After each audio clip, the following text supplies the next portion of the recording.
Hola guys, welcome back to another episode of The Throne, your quick guide to South American rosters for the 2018-2019 DPC season. So today's team that we're going to talk about actually is made up of a lot of former members of the team Infamous and are veterans of the Peruvian Dota 2 scene. It's going to be Braxstone. So Team Braxstone, just coming together recently, has quite a few members of the former Infamous squad. Some of these players have played on other teams since playing on Infamous, and some of them are coming directly from it. So let's talk about individual players. So first player we're going to talk about is Kotaro Heyama. This guy has been synonymous with the name Infamous for I don't know how long. He started off in 2016 with the team and just recently has departed to join Braxstone. He's known as one of the more farm-heavy cores, preferring to, really take his time, get what he needs before engaging in any sort of fights.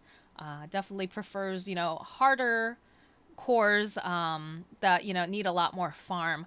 And I haven't seen him play that many of cores that are just really ready to fight right away, I guess is a good way to put it. In the mid lane, we've got Leo Style. Leo Style actually used to play for Sacred. He also played briefly for Thunder Predator, which was Thunder Awaken before they rebranded themselves.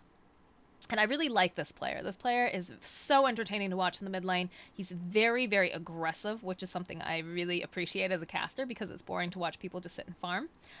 He really shines on heroes that can be initiators or heroes that can be very mobile. So things such as like Storm Spirit, Quap, his TA is pretty good as well. He also plays a really good Shadow Fiend, which is not something that we see too much of lately, but definitely is a treat to watch. Don't really prefer watching this guy doing like really farm-heavy cores or things like Necrophos or Death Prophet. I feel like he really shines when he's able to just trust his gut reaction and jump into fights.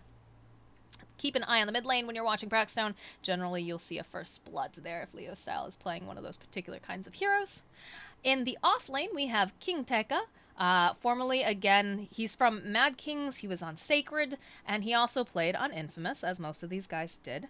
Some of his most famous heroes that he's known for are actually the Bat Rider and the Beastmaster.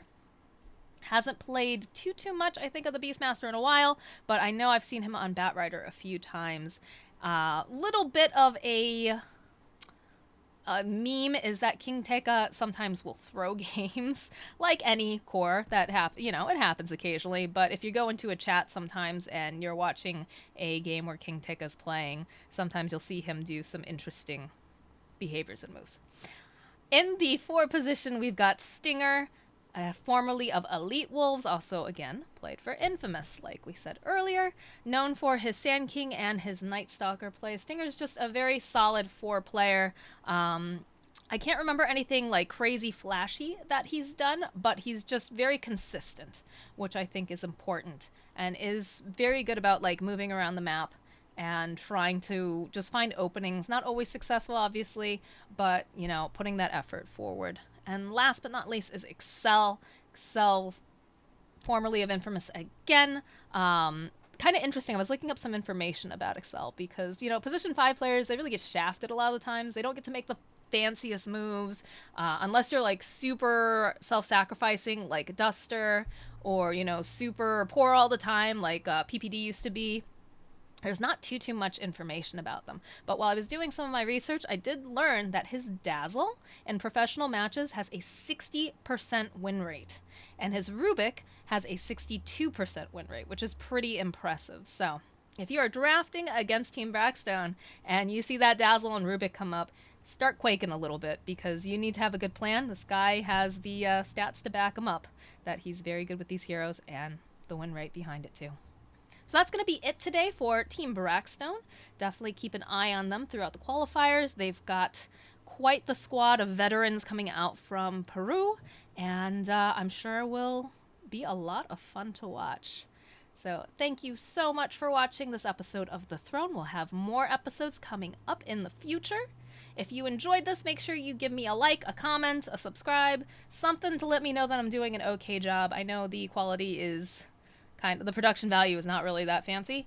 But I did want to make these videos so that way people would be able, especially the English-speaking audience, right, to have more insights in on these teams and to create some more hype for the South American region. So thank you again so much for watching, and your queen's out.